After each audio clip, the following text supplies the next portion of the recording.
Then I'll move Charlie, and then they can just find me, you know? I am taking personal offense to that statement. That's attack right here. You know what? Does the truth hurt or what? Oh. Well said. Yeah. Speaking And of, in their 30s, they've moved back home. speaking of, is it the truth? How about we get this party started? Good morning, everyone, and welcome to the Rotary Club of St. Albert morning Zoom meeting number 1498. It's March 12th, 2021. I'm your host president, Mark Dixon, and I give a shout out to our executive members present, board members present, fellow Rotarians, and guests. Please rise for the singing of O Canada.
Outstanding. Get it? Never mind. Our land acknowledgement, we respectfully acknowledge that we are on Treaty 6 territory, traditional lands of First Nations and Métis peoples. As treaty people, Indigenous and non-Indigenous, we share the responsibility for stewardship of this beautiful land. Inspirational Okay, moment. Mark, I got your back. Sandra, I'll be finding you for that one. Thank you. Inspirational moment, Anne Ramsden, if you would, please. Good morning. My inspirational moment actually was written by a Rotarian who we all respect and miss very much. So it started on April the 3rd, 2020, and this is the email. Hi, Anne. I'm heading out to our cabin and will be hanging out there for a while. If I'm not back by Friday, can you please read this inspirational moment for me? Our internet at the cabin is pretty pathetic. If I come back, I'll zoom in and do it myself. Thanks so much and take care of your family, Flora. And this is what she wrote. During this pandemic, I have observed service above self. The most important thing in a person's life is their character. And at times like this, we have a chance to share our good character. The crisis has brought forward the goodwill of many. I have seen families taking the time to check in on one another. I have seen friends reaching out. I have seen our Rotary family helping one another. I have seen our neighbours coming forward and asking if there's anything we need, service above self. I have seen the confusion on children's faces looking for answers, and all we can do, as Chris Angel says, is keep optimistic, be positive. We have to put love into the world. We have to think of everyone, not just ourselves. And a good Andrew can quote, "A rich man is a man with his health." Take care, everybody. Reach out, help out, and hope to see you all soon. Flora, we miss you. Wow, that was powerful. Thank you very much for sharing that, Anne.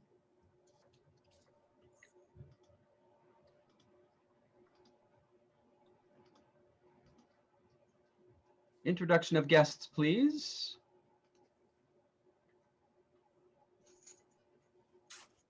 Shall I introduce myself? Yes, do it. Thanks, Daryl.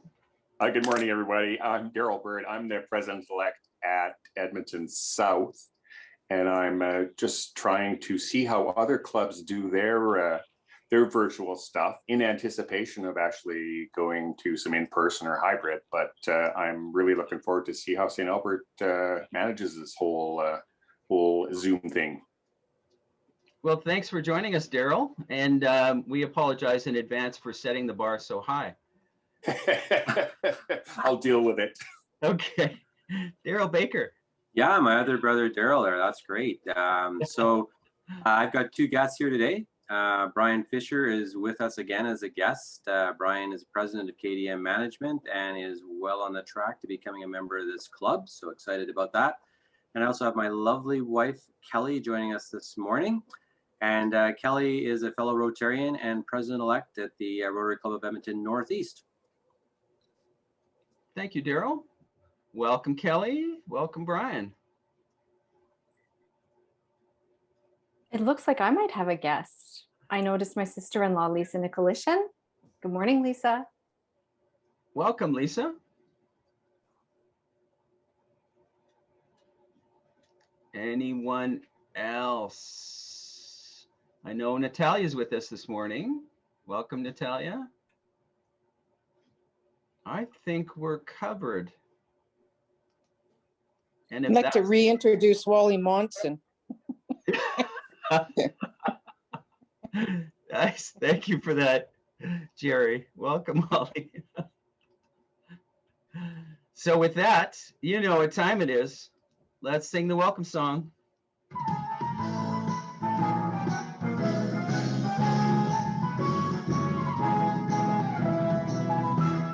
Welcome to Rotary, glad you are here. Come shake our hands and share a friendly cheer. Whether from near or whether from far, we're glad you're here. We hope that you will like our little song because we're proud of St. Albert and you'll agree. Our club enjoys some great camaraderie, so we do what we can to help with the needs of our community. With our friends at Rotary, with our friends at Rotary. Nicely done. See, Wally still remembers the words. That's great. And with that, I will hand over the introduction of our very special guest this morning to Daria. Thank you, Mark. So I have a pleasure of introducing one of our own again.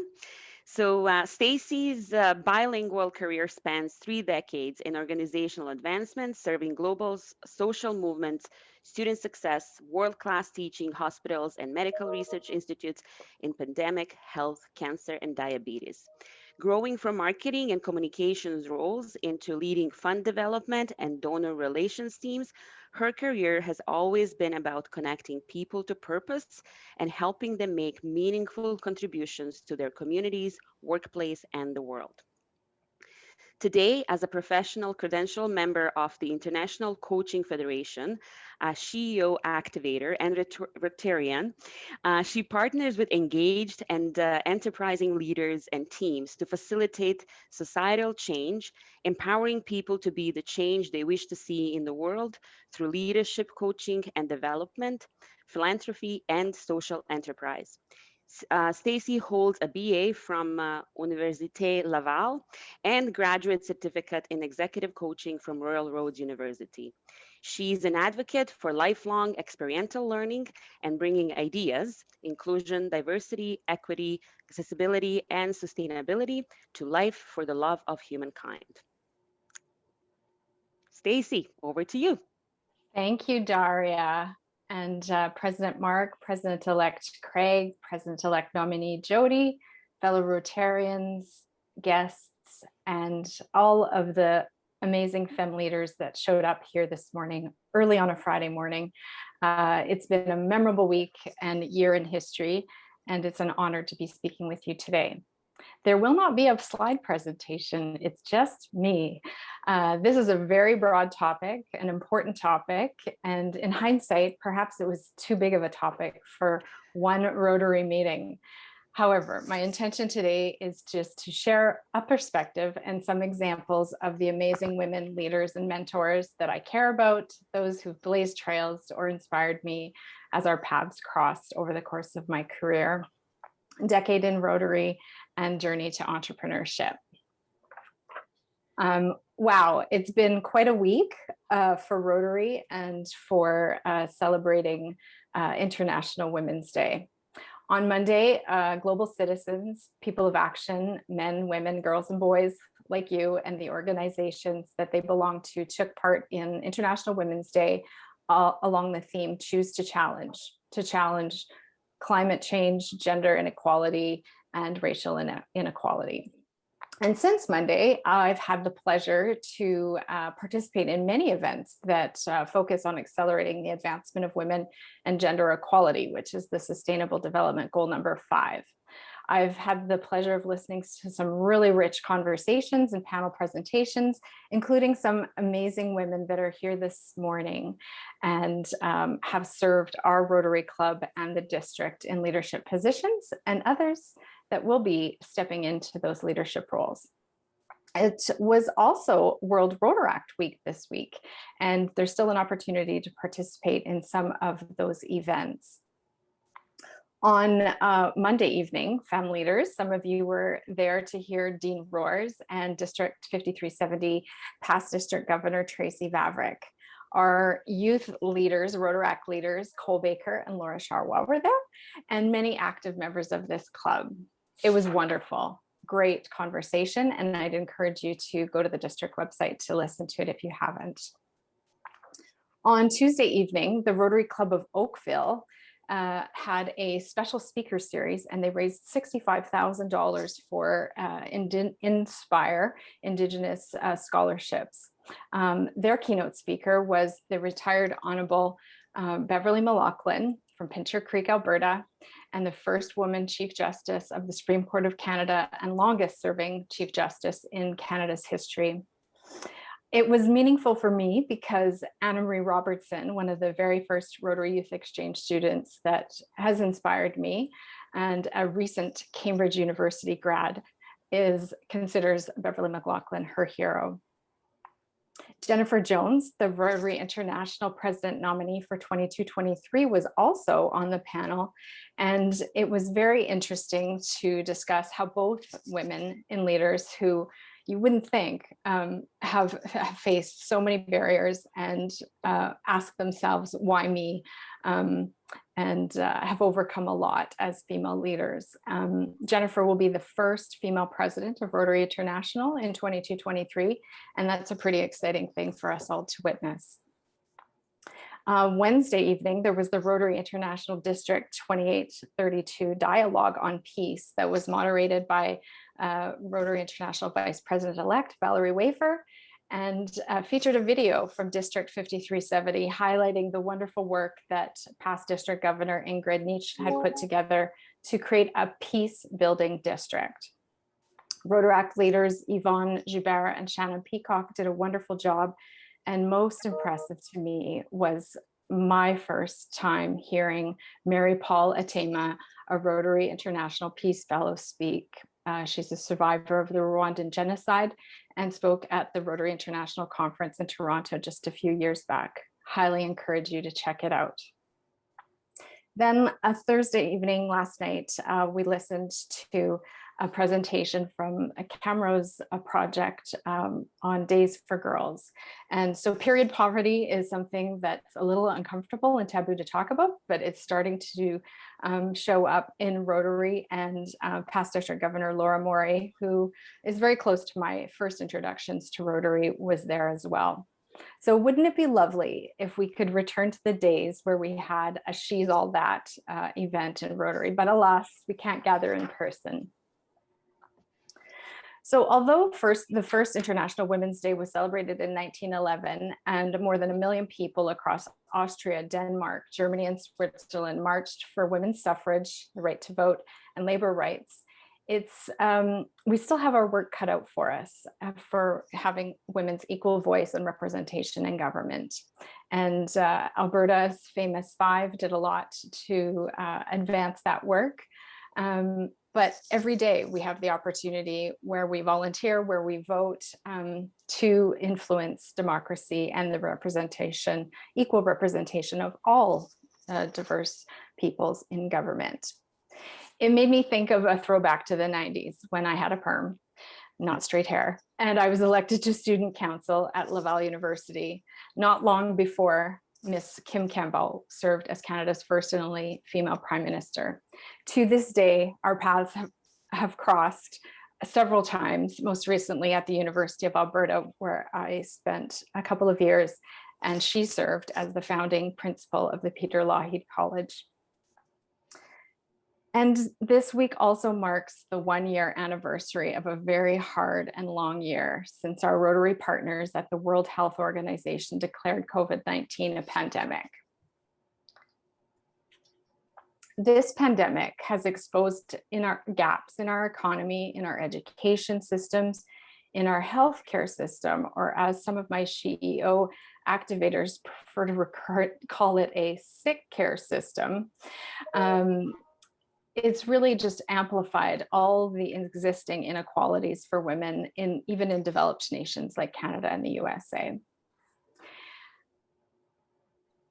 The inspirational moment this morning brought me to tears, and I'm not going to cry, but there are so many working mothers and daughters on the front lines that are facing job loss, reduced hours of paid work, and increased unpaid caregiving hours, leading to a hemorrhage of women from the workforce.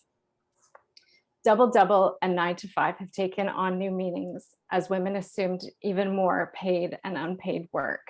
The shifts from 5 to 9, 9 to 5, and 5 to 9.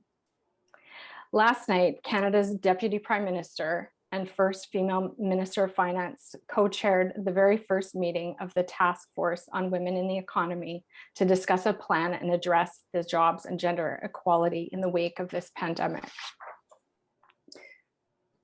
The Honorable Chrystia Freeland said, "We recognize that an inclusive economy recovery is also a feminist recovery with full participation of women in the workforce." And thankfully, partners like Melinda Gates and the Bill and Melinda Gates Foundation and her Pivotal Ventures initiative are working with the newly elected government south of us to advocate for 3 key areas: recognizing caregiving as infrastructure and investing in it, changing the face of power and influence with diversity in government, as we discussed, and supporting workplace priorities that make it better for women and for us all. I'd really like to meet Melinda Gates, Oprah, Brene Brown, FLOTUS, VP Kamala Harris, as well as all those that are still going strong at 87, macroeconomist Dr. Rianne Eisler that I met the other night, and Senatarian Hazel McCallion, who celebrated her 100th birthday on Valentine's Day.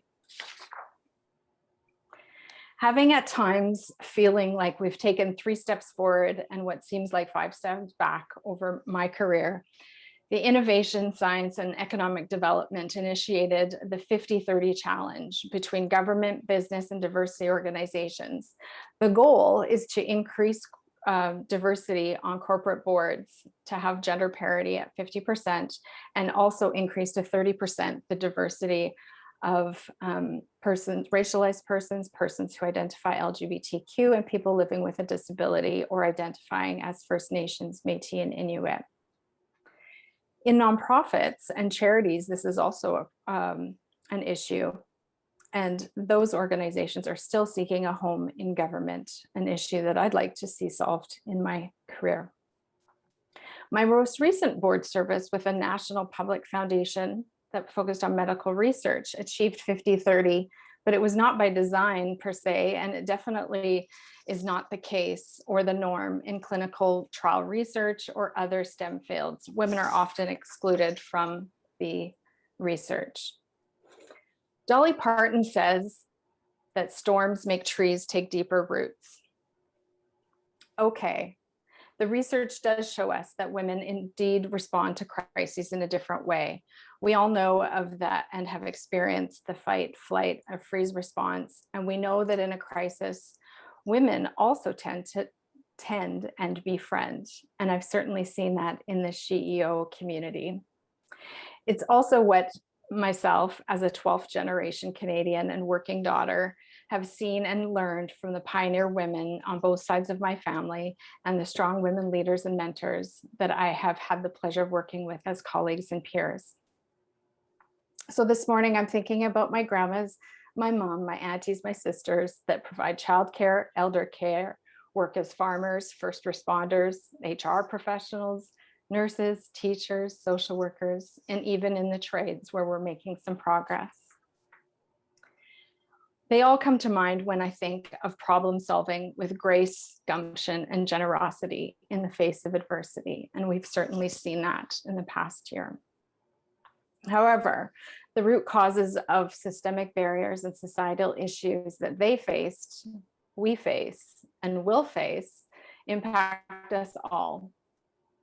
They impact women and girls disproportionately, and they're imprinted in my head, heart, and hands when I choose where to learn, earn, invest, save, volunteer. Those experiences, early experiences as a young caregiver and a minority on the campus of Université Laval, before I joined the World YWCA movement as my first job, really opened my eyes to cultural diversity, cycles of poverty and violence against women, the imbalance of power and privilege, and many inspiring grassroots leaders to end on a positive note. Last August, the YWCA of Canada published a feminist economic recovery plan for Canada. I'd encourage you to go check it out. And it stated that Canada could see the biggest rollback on women's rights and gender equality if it's left unchecked. Acknowledging all of these negative impacts of COVID-19 on women and their participation in the workforce forces all of us as leaders in our daily decisions to apply a gender lens and develop and be a part of supporting these recovery plans and funding models. The research is clear that more women in the workplace benefits everyone. We must choose to challenge, and we must, whenever we see it, make an effort to bias correct in the workplace and in the world. And that research is with Catalyst. We know that more women in leadership makes for a better tomorrow and makes great financial sense. It's not just about the trillions of dollars that are left on the table when we don't have full participation and potential of women in the workplace and in the world. Lynn Twist, one of the philanthropists and authors that I admire, wrote The Soul of Money. And on Monday at the SheEO Summit, she reminded us that we've made money more important than life at times. And it's because of lies that our culture tells us about money. Those lies are a lie of scarcity, that there isn't enough, lies that more money is better, and lies that this is just the way that it needs to be. I mentioned in my bio, my work in the not-for-profit sector. I prefer to call it these days the social purpose sector. And it's not immune to these lies of a scarcity mindset or bias or bullying, discrimination, dysfunction. And I've seen over the course of my career, the gaps, broken links, and missing rungs on the career advancement ladder that are evident in every sector. Honestly, none of us are going to be here if it takes the estimated 209 years to close the gender pay gap, even if we have the longevity of Hazel McCallion. It's time to turn the forgotten five in our economy: the body, caregiving, nature, the environment, the interconnectedness of all of that, and power. The embodied economics movement invites us to consider turning those forgotten five areas into the foundational five areas in our economic paradigms, policies, and practices. How might this change where you learn, earn, spend, and invest your time and money as caregivers, employees, entrepreneurs, volunteers, and voters? So now I'd like to share a couple of maybe famous celebrity people that I've had the opportunity to meet over the course of my career and who've inspired me. We know that when Apollo 11 landed on the moon, Neil Armstrong became the first man and the first Rotarian in space. This was a momentous moment for shaping the world of work for Canadian astronaut Dr. Roberta Bondar. For 8 years in January of '92, when I graduated university, she circled the Earth aboard the Space Shuttle Discover, becoming the first Canadian woman and first neurologist to go to space. Having earned 4 degrees, including a PhD and an MD, Bonder was the most educated and yet was not allowed to take a spacewalk nor to continue her career in space. She's hopeful that that will change with Calgarian Dr. Sydney Gibbons, a mechanical engineer, McGill University grad, and former University of Cambridge lecturer. Tracy Gray, a fellow SheEO activator, is the founder of the 22 Fund and We Are Enough. And she has gone from the space shuttle program at NASA to managing indie bands and taking on the world of venture capital. She invests in tech, export manufacturing, women-led and BIPOC-led companies to create clean jobs of the future in underserved and low to mid-income communities. People will remember what you said or what you did, but they won't remember what you said or what you did, but they will remember how you made them feel. That's a famous Maya Angelou quote. And over the course of my career, I met Dr. Angelou and Dr. Bonder twice, once in Montreal and once here in Edmonton. I was very inspired and almost daily refer to Maya Angelou quotes. Women-led and women-owned businesses are certainly leading the way for a sustainable, inclusive global economic recovery. And at SheEO, we say we are working on the world's to-do list, the United Nations Sustainable Development Goals. We also believe that there's enough money to create the kind of world that we want. Turning to aviation in SheEO, I first met Tira Fraser when I was studying my coaching certificate at Royal Roads University.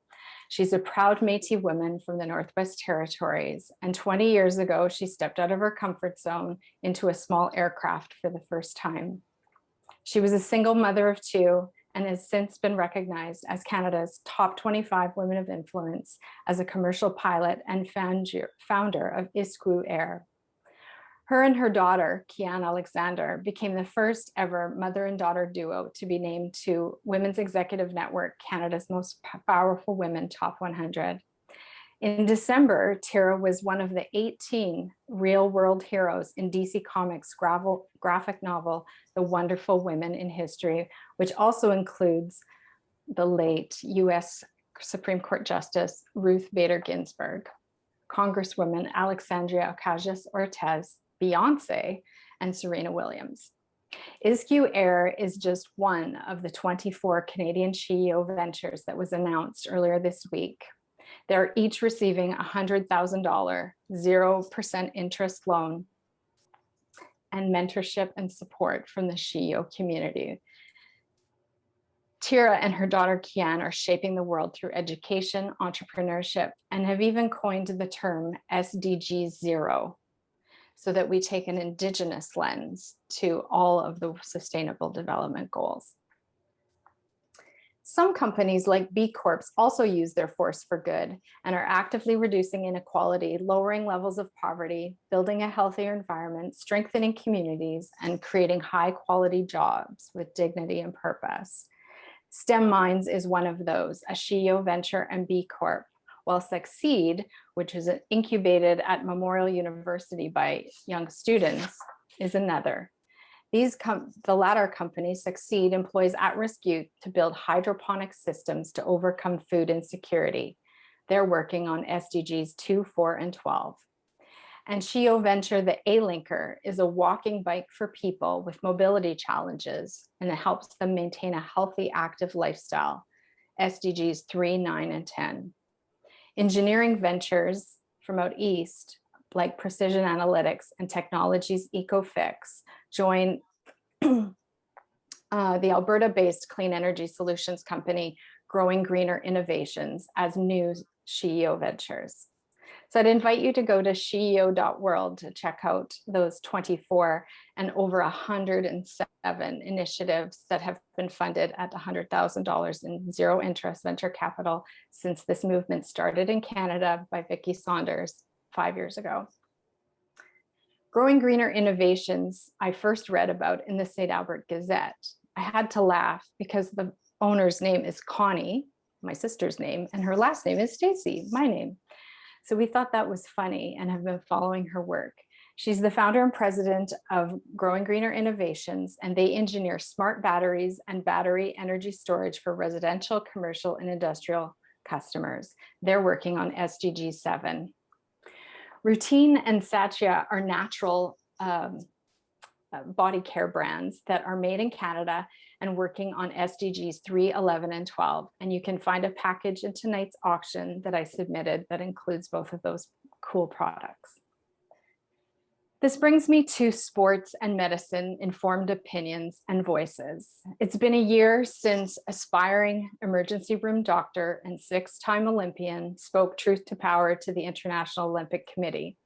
With sports medicine worlds colliding, hockey great Hayley Wickenheiser, the first woman to play full-time professional hockey in a position other than goalie, sent a tweet that helped change the conversation. In her words, they were not happy. They felt I needed to get approval from them before I spoke out. I countered with, I didn't know that free speech had to go through the IOC. It was her tweet that got them to postpone the Olympics. I met Hayley when she was studying as a mature student at the University of Calgary and working on an autism research project. Very inspiring woman. I met her teammate, Shannon Zabados, the only goaltender in history, male or female, to start 3 Olympic gold medal games. I met her at Service Place. She was raising funds for my former employer, the Alberta Cancer Foundation, and later went on to play for the MacEwan University Griffins when I was also there. Watching her break barriers in sport and to be named the Women's Hockey Life Player of the Decade to becoming a mom is very inspiring. Rotary's diversity statement is available on the website, but Rotary has stated in their strategic plan that they will cultivate a diverse, equitable, and inclusive culture in which people from all underrepresented groups will have greater opportunities to participate as members and leaders. This is important as the Rotary International President-elect shared his theme, Serve to Change Lives, and a focus on empowering girls. So it's time for all of us to ask the question, is slow progress still progress? It's been 50 years since the report on the Royal Commission of the Status of Women in Canada. While we've made a lot of slow progress for women and gender equality, we know that there's still a lot of work to do. And I would invite you as Rotarians to learn more about the SDG goals and how you can incorporate them, as I'm sure you're already doing in your businesses, your lives, your consumerism, your volunteerism. The SDG goal was 2030. That's less than a decade to go. So what will the next 50 years hold? Will you join the circle and add your voice and actions to turn the forgotten 5 into the foundational 5? And will you ask, if not me, who and when? Thank you for your attention this morning.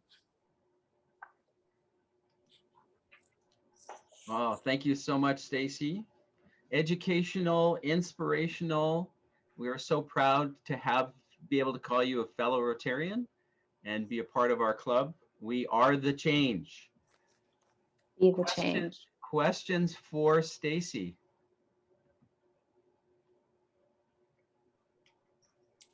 I have a question.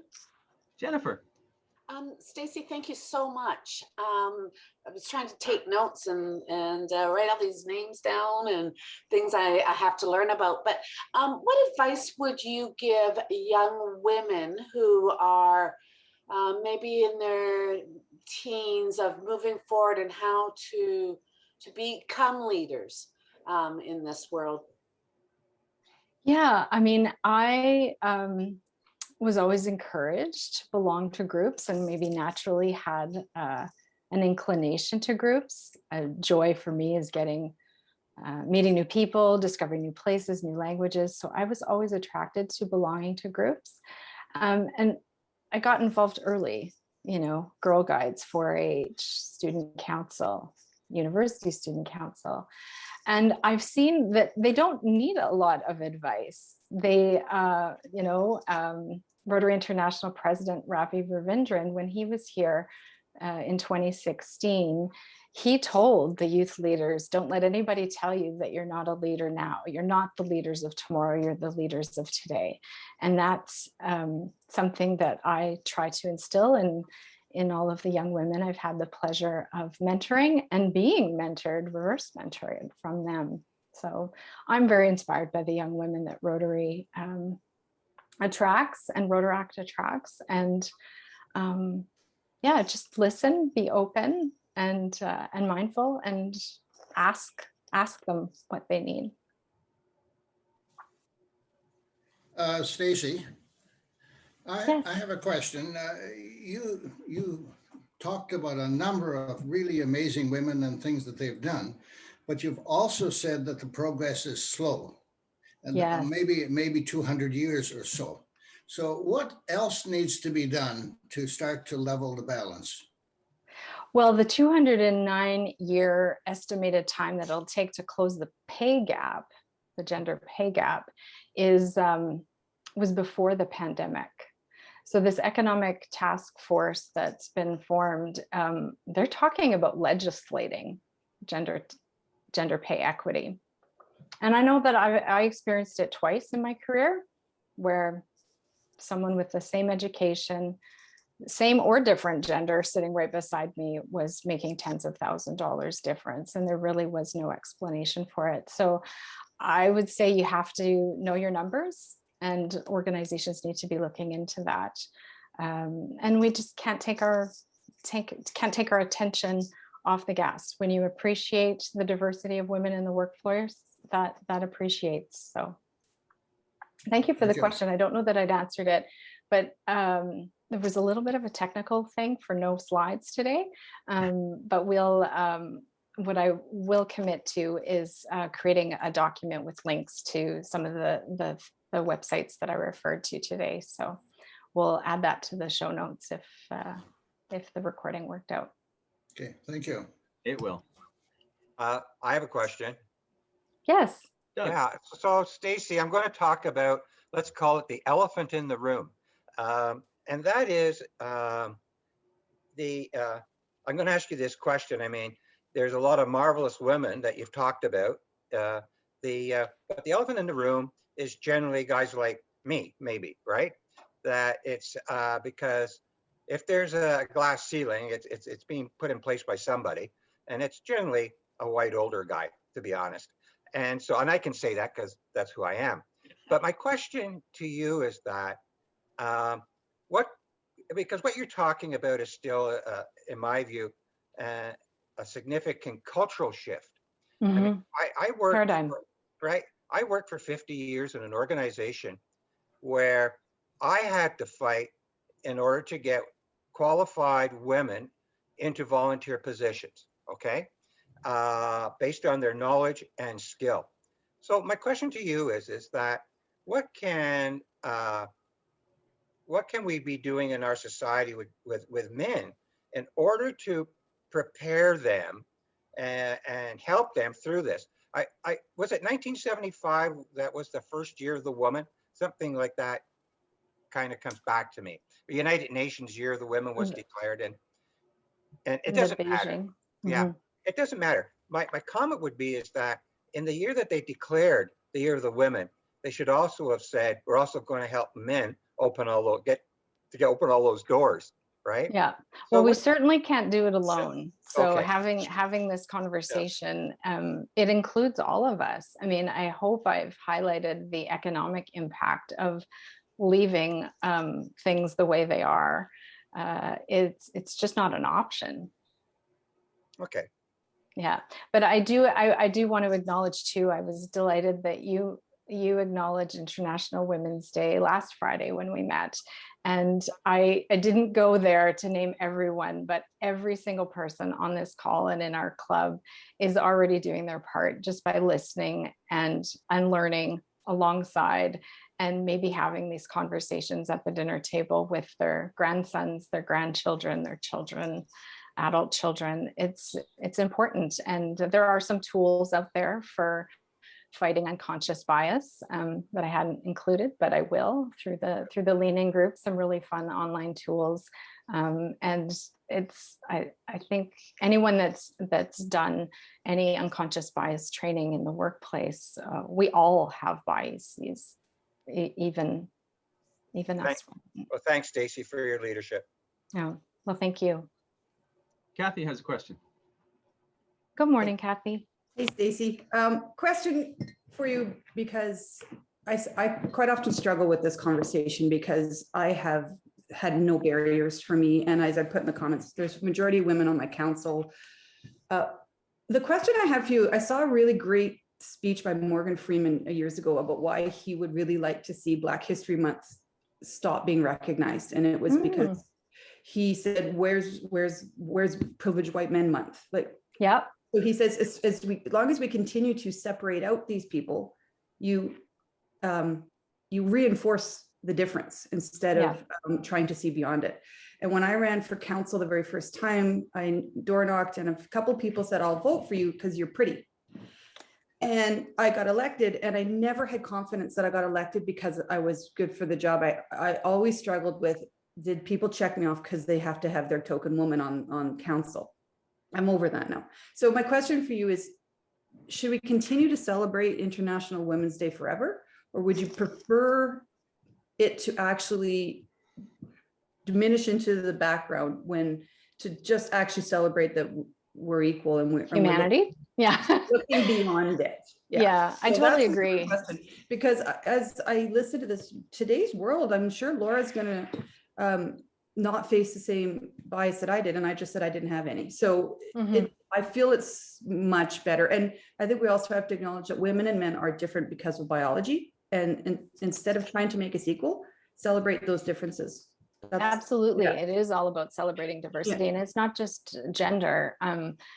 You know, it's inclusion of different is just different. And, you know, I spent a number of years working with persons with disabilities at Special Olympics, and that's a segregated sport organization that often gets the criticism too of why would you separate them out? But they also do a lot of great work in integrated and provide a sense of belonging and great outcomes for the athletes and families that participate in that movement. So I could have named many women and men, people of different abilities, and it's just important that we have the conversation. And kudos for you for having that gender parity on council. It's something that I do almost every day. If I go to a meeting, I've got my stickman notes at the top of the agenda of what the balance is, who speaks up first, who has the floor. I mean, there's just some little things that you can start to recognize and call it out if you see something that doesn't seem fair, and apply the four-way test. So Stacey, I'm actually going to call out a statement you just made. It's not kudos to Kathy. Kathy didn't select the council. It's kudos to the people of St. Albert. Picked the 7 best people for the job. It was not a gender decision. It was the women that were elected were the best people for the job. And I think that's an important distinction. Well, and we are people. And I mean, the definition of philanthropy is for the love of humankind. We're all human, we're all equal, and we're all connected. So let's do this. Stacey, I just have a comment. I got in late. I got to the meeting late.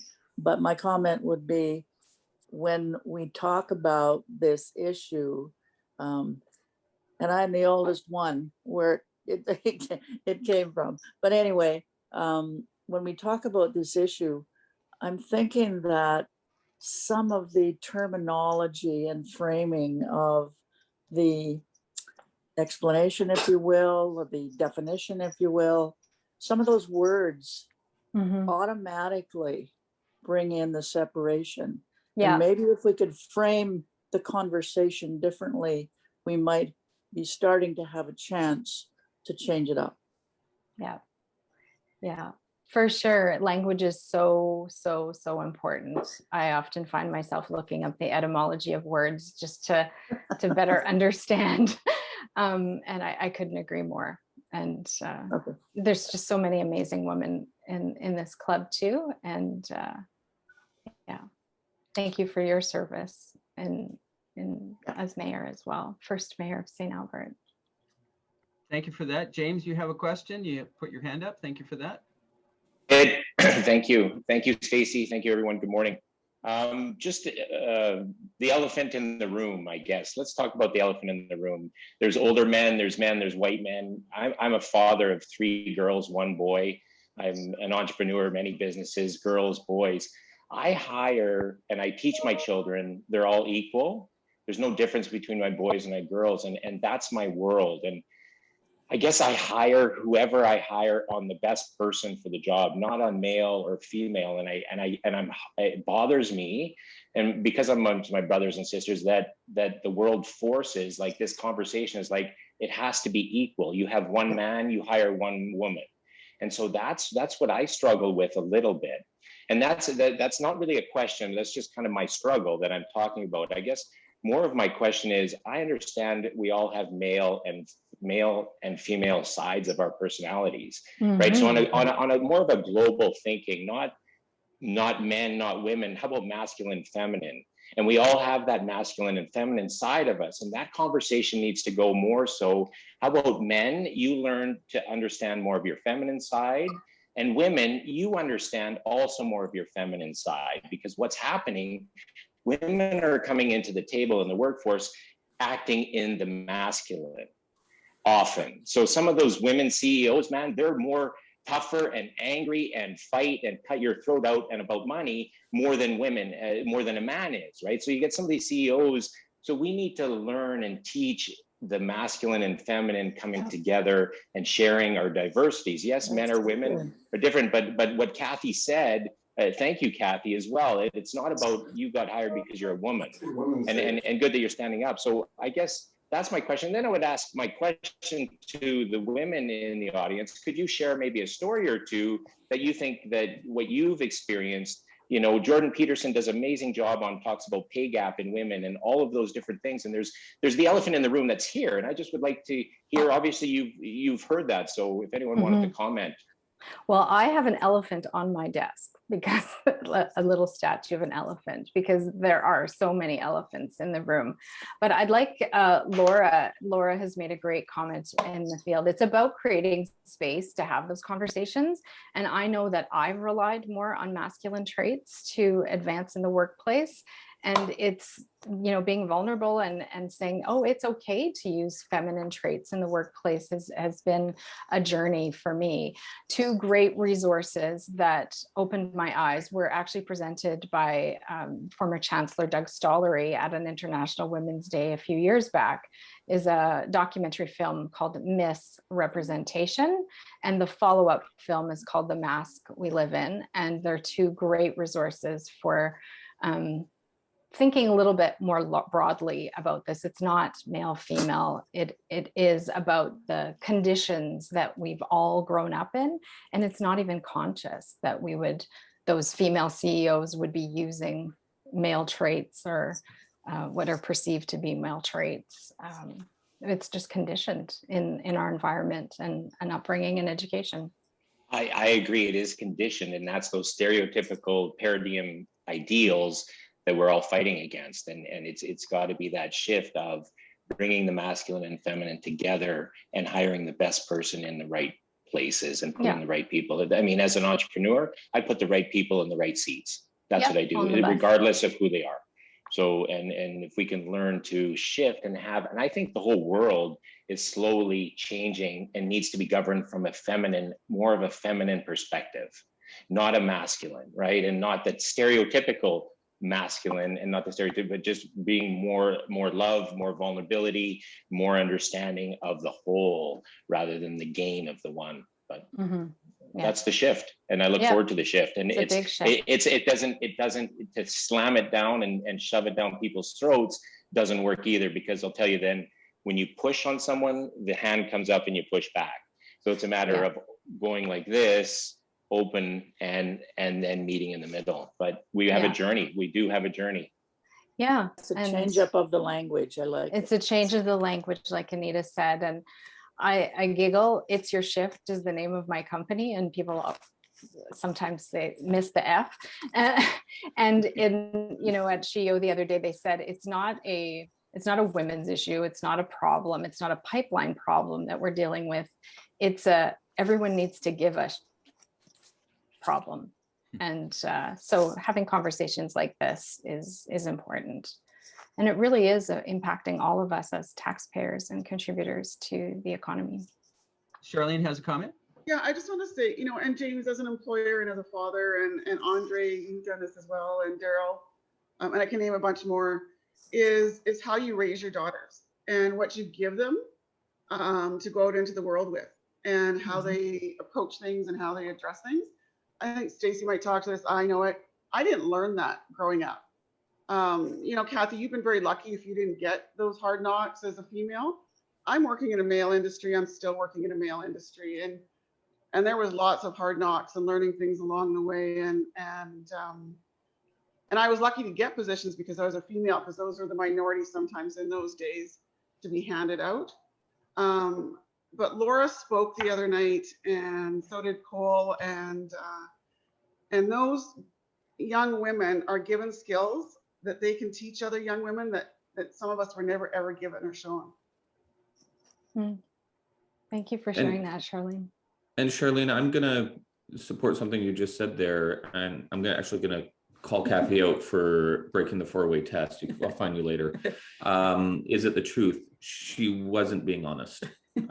Kathy has had rude comments, body shaming, that sort of stuff. Stan Lazinski is a perfect example of a man who said, we gather and we talk about the size of Kathy's ass. Right. And that was during the last election. I think what Kathy was trying to distinguish, though, is that she doesn't acknowledge it. And she achieved what she did, not in opposition to that. It wasn't that she said, well, if he's going to say that about me, I'm going to win this election. She moved forward as an individual, not as a gender. But she still has those comments. That stuff still exists. Absolutely. You just refuse to acknowledge it. I don't remember it. Yeah, you remember it. Well, I did listen to you on the Ryan Jesperson show podcast recently talking about this topic. So I agree. We need to use the word person and be very inclusive of everyone. It's not just about gender. But I hope that the things that I provided in context to just get people thinking about wanting to learn more. Powerful conversation. I by no means want to shorten anything. I'll give the last question to Craig. So just a quick comment.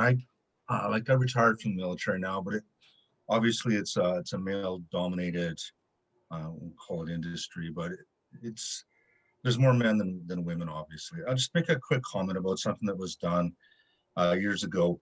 So one of the key things to getting ahead when you get to become a senior officer is when you go to go to staff college, and it doesn't preclude you from getting higher, but if you get staff college, it opens more doors to you. And at one point they created a list, and it was commonly known as the pink list. And it was created, and I can't remember when it was done, but it was specifically done to make sure that women who are a minority in the military were given an opportunity to get seats at staff college, because it's a limited number of seats. And I know women that have gone, and they've since done away with that list because people that went were highly offended. And it sort of goes to some of the previous comments that they were there because there was a special seat allocation made for them. I think it's now been gotten rid of. There's enough women in the military. There's enough highly competent, great female officers and leaders that they don't need that anymore. So it was something that sort of came about at one point to make sure women had an opportunity to get ahead, and then it doesn't exist anymore because they don't need that special list to get in. So, and then if an institution like the Army can change, and it's big and it's slow moving to change, but it can happen. So that's just my comment. Yeah. Thank you for that. Thank you, everyone. Thank you, Stacey. Really appreciate you putting together the presentation this morning, and we are looking forward to receiving that list of links. We'll make sure that that's circulated to the group. So thanks again. Really appreciate everybody participating in this very important conversation. Reports and announcements. We talked about this a little bit. We are currently in World Rotaract Week, and this past Monday, many comments during the meeting so far, but some amazing presenters, including our very own Laura Charrois. So congratulations to all who participated. It was very, very empowering. Guess what's happening tonight? Kim, would you like to speak to this? Yeah, thanks. So super excited that we're finally on the day of the event. We've had a very successful selling. So I didn't meet my sellout all the wine, but we have done really well. We've sold 82 packages. We're delivering them all, or people are picking them all up today, this afternoon. Join us at 7:15 for some pre-tasting talk and chit chat. And then of course, you don't have to take part in the wine tasting to take part in the auction, which is our big fundraiser. So please, even if you don't drink wine, sign in, bid up the items. We're already over halfway to our target. We've raised over $31,000. We're aiming for 50. So please help us make that happen. And you can also donate again. And yeah, join us tonight. It's going to be a blast. Amazing. Thank you so much to you, Kim, and to your committee for all of the work. Very exciting during this this challenging time. So thank you for taking that on. Charter Night is coming up on March 18th. Matt's got this well underway. We're going to be hearing from Canada Football Hall of Famer Geroy Simon. So apologies for the lack of pronunciation there. Any other announcements?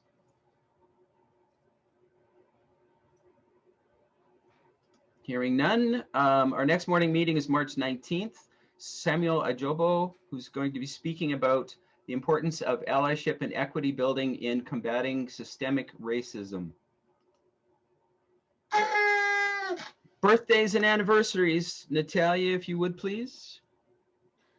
Okay, so we have Linklater Cheryl on March 21st and Karina Dooley on March 22nd, and March 25th is Joan. And we have anniversary, which is Anita Rajensky, 65 years. Congratulations. 65 years on March 17th. Congratulations, Anita. And Vince. It is that time. John and Mark. H2 to make it happen. Hey, Anita. So Mark is off skiing and he won't be participating this morning. And he has the list of people who are playing the 50-50. So we won't be doing that this week. And yes, we will be finding him for going out and skiing rather than attending Rotary, which is far more important than anything, including family time. So let's start with happy bucks. I don't know about you guys, but I'm getting really sick of all the negativity out there. So let's get some happiness going. Who has happy bucks for us today? I have a funny buck. Okay. I was out presenting this week to the Morinville Rotary Club about inclusive hiring and trying to promote our steering committee, which I'm going to hit up a couple of these new members from Edmonton South and as well as Northeast to basically join our steering committee. But at the end of the meeting, they challenged me and they said, okay, Andre, we're going to let you lead with the 408 test. And I blew it. I blew it. I basically got to item 3 and my mind went blank and I'm like, oh my God, I need help here, guys. And so they all chimed in. So I was embarrassed about that. And so I've pre-sent my fines of $50 to John in anticipation of paying that. That's what that was for. Okay. Yeah. Yeah. So let's see if I can find it on my phone here. I got to read to you what he put in his e-transfer. Because he is so damn cute. And that's it. That was the only note I got about why Andre sent me $50. And for those of you who know me, I like my wine. I drink a fair bit. And yes, there are memory lapses. So getting $50 from a guy because I'm so damn cute really made me nervous. It was because you had the Little Rascals look earlier in the week with your little hair. So that's why. Yeah, that was fun. Andre, thank you for the happy bucks, and we'll get you to lead the four-way test this morning for us. Any other happy bucks out there? James has his hand up. I have a happy buck. Say a little prayer for me. I'm going under the knife again on Tuesday at the Grey Nuns, getting shoulder reconstruction from a skidoo accident 6 weeks ago. So they're putting it all back together. So I'll be bionic on the whole left side. New hip, new shoulder, and I'm excited about maybe in September doing some kite surfing in Mexico. So that's my new goal. So I got 5 months of rehab. So, but I'm happy, and that's exciting. So our healthcare system was awesome. Got me in for a full surgery within 5 weeks. So that's awesome. Yeah, so one of my hobbies is that I get to do his shoulder, and I've actually I actually got a gold knife just for the occasion. That's disturbing on more than one level. Well, James, that's fantastic. We'll be thinking about you. Congratulations. That's why he's got Kathy his has a soccer happy book. uniform on. I think He's I ready said to that. play soccer already. 1 second, Nita. Okay, I got a happy buck because it was International Women's Week. I participated on a panel on SHED on Monday with the mayor of Fort Saskatchewan, Gail Ketcher, and the mayor of Red Deer, Tara Veer. Tara Veer is if anyone's ever met her, is a hard nut to crack. She's cold, and I've tried for years to be her friend. But then I got a huge bouquet of flowers arrangement. I thought it was from John, but it was from the mayor of Red Deer. Happy International Women's Day to my friend and colleague. So I have cracked the nut of Tara Veer. She's fantastic. And Andre, one more for you. I am now going to be hosting a mayor's luncheon on inclusive hiring on May 14th, and we're getting the mayors from across Alberta to talk about inclusive hiring within a municipality. So that will be either the 13th or the 14th of May. Okay, so that'll be 2 from you. Yeah, okay. Laura, you're next. Yeah, so I have 2. So obviously I spoke at the Femme Leadership panel on Monday, and that was really, really amazing to be asked to be in a space to share any expertise I have other than just being a femme leader in Rotary. So it was really, really amazing to get to speak at that. I was really honored. And I got word last night that I am nominated for a District Rotaract Award, and I don't get to know who nominated me, and I don't get to know what award. So if it was anyone in this room, thank you. I'm really, really excited, and I'm hoping I can attend on Saturday night. I'm trying to get my shift covered. So yeah, that's it. Fantastic. Well, congratulations, Laura. Stacey, you're next. Yeah, I just want to give some happy bucks. This week would have been my grandmother's birthday, my parents' wedding anniversary, and I have a couple of aunts that have birthdays today and Sunday, and they're both getting their vaccines as well. So birthday presents. So happy bucks for that. Fantastic. Whom else do we have? Because I got some fines to drop. So going once. Charlie. Charlie, go ahead. Yeah, well, both Marilyn and I have had our first COVID vaccine shot, so we're happy about that. Fantastic. And I saw someone waving a hand, but I didn't see who it was. Oh, it's Anne. You have to unmute yourself. Yeah, well, following up on the Inclusion Alberta, we hope to reopen the museum and the gallery, hope to reopen on March the 22nd. And that means we can bring back Mike, who works 2 days a week for us back to work in the archives. And Mike is part of the Inclusion Alberta. So that's good news for us. Excellent. And I'm sure everyone will be happy to be back to work. Yeah. I think Laszlo had his hand up. Laz, do you have your hand up? Yeah, I did. Just a happy buck that my dad went under for heart surgery yesterday. They replaced some valves, and this morning they told him you're going to have lunch or breakfast here and go home for lunch. Unbelievable. Pretty good. 87 years old. Wow. That is amazing. Okay. Well, with that, I think we are done with happy bucks. So let's see if I can get this working this week. I'm going to share out a few fines here that we've collected. First of all, when we would meet in person, anyone that was caught on their phone or get a phone call would get a fine. So Wally, can you guys see that? Yep. Yeah, Wally, you were on your phone, so you can e-transfer me a couple of bucks. That would be great. Welcome back. Welcome back, Wally. Let's see who we have next here. Kim Bugera. Not really sure that's your best look there, my dear, but damn cute dog, I'll give you that. So yeah, a couple bucks to you. Next one, who do we have? This one I love because, you know, it's so positive and so awesome. So Jerry Featherly, I love Rotary Woman on the background, like a superhero. Yeah, we'll find you for that anyway. That's happy bucks more than anything. Who do we have? Let's go with, well, he's not here, I don't think, but Ken McRae was, I don't know what he was doing there. But Ken, when you watch this video, you can send me some money. Let's see, next we have, well, this actually ties into what was being said, that, you know, as women, you have to be able to be a woman in the workplace, and same thing in Rotary. So, you know, Anita was moved by something and was obviously crying, and I think that's fantastic. So Anita, we'll get a couple dollars out of you. And just for the record, that was like 3 weeks ago that I took this one.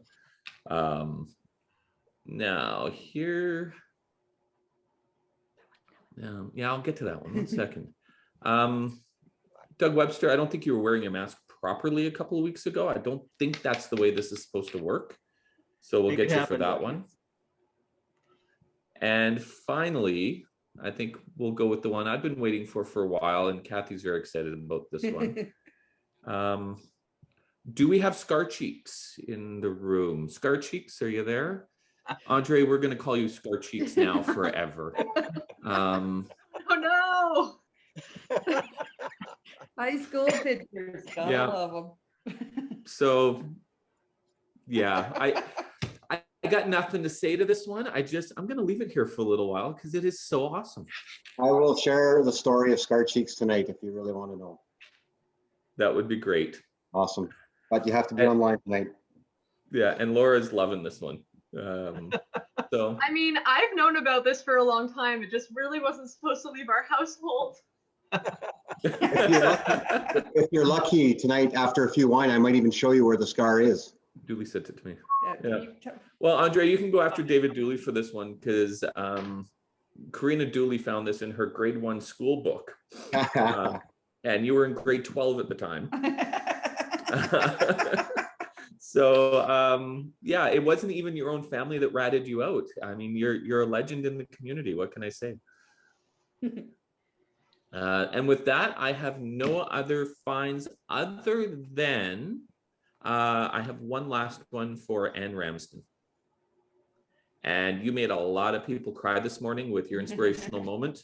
I was going to screenshot all the tears, but just didn't get to it. But there was this one here, there at McCurdy. I mean, there were a lot of people that you really moved. So job well done, and that'll be another $5. It was actually incredibly difficult to read. I can tell you that. I can only imagine. Yeah, that was fantastic. You took inspirational moment to a whole new level. So I pity whoever's next week. We'll just leave it at that. So any fines from the floor before I call it a day? Going once, going twice. Fantastic. Well, everyone have a wonderful day. Happy International Women's Week. Take care. Thank you for ending that on a positive note, John. Well done. And remember, we are on social media aggressively: Facebook, LinkedIn, Twitter, and Instagram. And you can find recordings of these meetings on YouTube, and we are engaged as a club on Slack.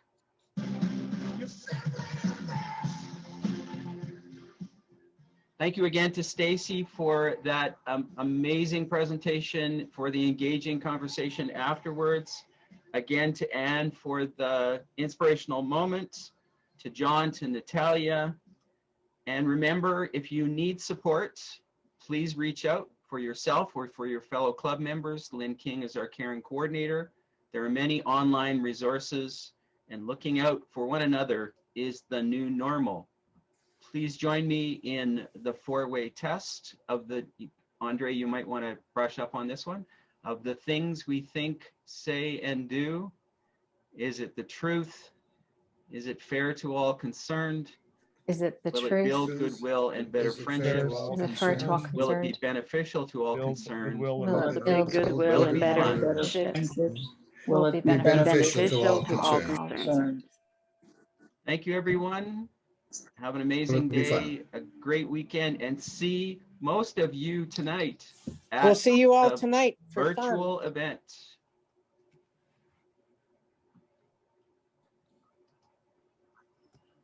See you this evening.